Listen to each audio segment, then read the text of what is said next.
শেখ হাসিনাকে নিয়ে একটা মহল নানা রকম নাটক শুরু করেছে। একটি খবর আজকের পত্রিকায় প্রকাশ করেছে, ফ্যাক্ট চেক। সেটা হচ্ছে শেখ হাসিনার পদত্যাগপত্র জাতিসংঘে জমা না দিলে সেনাবাহিনীর উপর নিষেধাজ্ঞা। এই যে কথাটা বলেছে, এখানে দেখা যাচ্ছে যে ব্যারিস্টার জহিরুল ইসলাম তার জাতিসংঘের বরাত দিয়ে সে এই খবরটি ছাড়িয়েছে যে আগামী 7 দিনের মধ্যে শেখ হাসিনার পদত্যাগপত্র জাতিসংঘের সদর দপ্তরে জমা করতে বলা হয়েছে। এটি দিতে না পারলে সেনাবাহিনীর উপর নিষেধাজ্ঞা আরোপ করবে জাতিসংঘ। খবরটা হচ্ছে এরকম, ছাত্র জনতার আন্দোলনের মুখে গত 5ই আগস্ট পতন ঘটে শেখ হাসিনা সরকারের। দেশ ছেড়ে তাকে ভারতে চলে যেতে হয়েছে। তার দাবি, সংবিধান অনুযায়ী তিনি এখনো বৈধ প্রধানমন্ত্রী।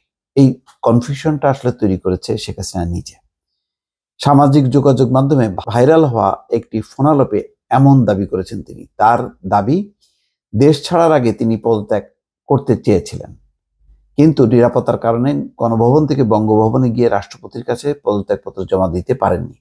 তার এমন দাবির পরিপ্রেক্ষিতে ফেসবুকে কাতার ভিত্তিক সম্প্রচার মাধ্যম আল জাজিরার বরাত দিয়ে বেশ কিছু দাবি ছড়িয়ে পড়েছে। দাবি করা হচ্ছে আগামী 7 দিনের মধ্যে শেখ হাসিনার পদত্যাগপত্র জাতিসংঘ সদর দপ্তরে জমা দিতে না পারলে বাংলাদেশ সেনাবাহিনীর উপর নিষেধাজ্ঞা আরোপ করবে জাতিসংঘ। গতকাল শুক্রবার দিবাগত রাত থেকে ভাইরাল হওয়া বিভিন্ন পোস্টে এসব দাবি করা হয়।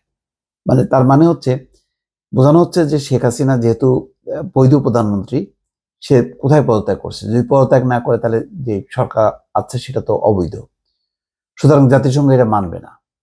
তাই বলা হচ্ছে যে 7 দিনের মধ্যে পদত্যাগপত্রটা জাতিসংঘের কাছে প্লেস করতে হবে। যদি না করা হয় তাহলে তারা সেনাবাহিনীর উপর নিষেধাজ্ঞা আরোপ করবে। পোস্টগুলোতে দাবি করা হয়, রাশিয়া, সংযুক্ত আরব আমিরাতের রিট এবং ভারত, চীন সহ বিভিন্ন রাষ্ট্রের সমর্থনের ফলে এই সিদ্ধান্ত নেওয়া হয়েছে। একই পোস্টে আরো দাবি করা হয়, শেখ হাসিনার পদত্যাগপত্র দেখাতে না পারলে জাতিসংঘ থেকে শর্ত আরোপের পাশাপাশি অন্তর্বর্তীকালীন সরকারকে বাতিল বলে গণ্য করা হবে।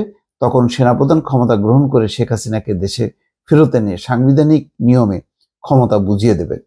পোস্টগুলোতে আল জাজিরা সংবাদটি কখন প্রকাশ করা হয়েছে এ সম্পর্কিত কোনো তথ্য নেই। আল জাজিরার বরাত দিয়ে এই খবরটা প্রকাশ করা হচ্ছে। এসব দাবির সম্বলিত সবচেয়ে ভাইরাল পোস্টটি পাওয়া যায় ব্যারিস্টার জহিরুল ইসলাম নামের একটি ফেসবুক পেজে। ব্যারিস্টার জহিরুল ইসলাম নামে পোস্টটি আজ শনিবার বিকেল 4টা পর্যন্ত 800-র বেশি শেয়ার হয়েছে। রিয়াকশন পড়েছে প্রায় 5000 এবং 1200-র মতন কমেন্ট পড়েছে। এসব কমেন্টগুলোর অধিকাংশ পোস্টে উল্লেখিত দাবিগুলো সমর্থনে। দাবিটি সত্যতা যাচাই প্রথমে আল জাজিরায় এমন সংবাদ প্রকাশ হয়েছে কিনা তা যাচাই করা হয়।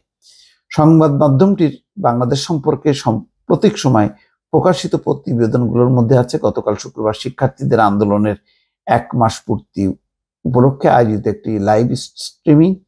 এই লাইভ স্ট্রিমিংয়ে আওয়ামী লীগ সরকার পতন পরবর্তী সময় বাংলাদেশের তরুণদের প্রত্যাশা ও অন্তর্বর্তীকালীন সরকার এসব প্রত্যাশা পূরণ করতে পারবে কিনা তা নিয়ে আলোচনা। এই সমস্ত নানান বিষয় নিয়ে আলোচনা হচ্ছে।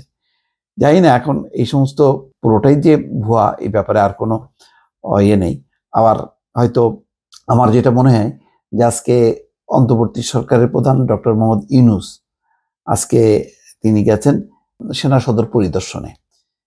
আমার ধারণা যে হয়তো এই ভুয়া খবরের উপর ভিত্তি করে বলা হবে যে পরিস্থিতি উত্তপ্ত, ডক্টর ইউনূস ছুটে গেলেন সেনাবাহিনীর কাছে এবং সেখানে সেনা দপ্তরে সেনাপ্রধানের সঙ্গে আলোচনা করেছেন এই সমস্ত বিষয়গুলি। এই সমস্তগুলি নানান গুজব ছড়াবে, এই সত্য কথাটাকে তার মতন করে ব্যবহার করে। যেমন শেখ হাসিনার ওই একটা কথা যে বলছে যে আমি এখনো কনস্টিটিউশনালি প্রাইম মিনিস্টার, আমি তো ওই পদত্যাগ করিনি, আমার এই পদত্যাগপত্র সঠিক হয়নি। তো ওইটার উপর ভিত্তি করে এখন এই সমস্ত গুজব ছড়ানো, এই সমস্ত গুজব ছড়ায় আসলে শেষ পর্যন্ত কিছু হবে না। তো তারপরেও সেনা সদরে আজকে প্রধান উপদেষ্টা গেছেন, সেই সময় আবার সেখানে উপস্থিত ছিলেন তহিদ হোসেন, স্বরাষ্ট্র উপদেষ্টা, লেফটেন্যান্ট জেনারেল মোহাম্মদ জাহাঙ্গীর আলম চৌধুরী, প্রধান উপদেষ্টার প্রতিরক্ষা ও জাতীয় সংহতি উন্নয়ন বিষয়ক বিশেষ সহকারী লেফটেন্যান্ট জেনারেল আব্দুল হাফিজ, মন্ত্রী পরিষদ সচিব মাহবুব হোসেন সহ অন্যরা ছিল। যাই হোক, উনি হয়তো গেছেন, এটা ফর্মাল যে এতদিন আছেন, তার একটা গুরুত্বপূর্ণ ডিপার্টমেন্ট, সেখানে গেছেন, সেনা বাহিনী বা সশস্ত্র বাহিনীর পক্ষ থেকে তাকে ব্রিফ করা হয়েছে নানান বিষয় নিয়ে। তো এইগুলিকে এখন একত্রিত করা হবে, মানে এখন গুজব দিয়ে যতটা আওয়ামী লীগের নেতা কর্মীদেরকে উজ্জীবিত রাখা যায়, এটাই হচ্ছে পলিসি। দর্শক ভালো থাকবেন, আল্লাহ হাফেজ।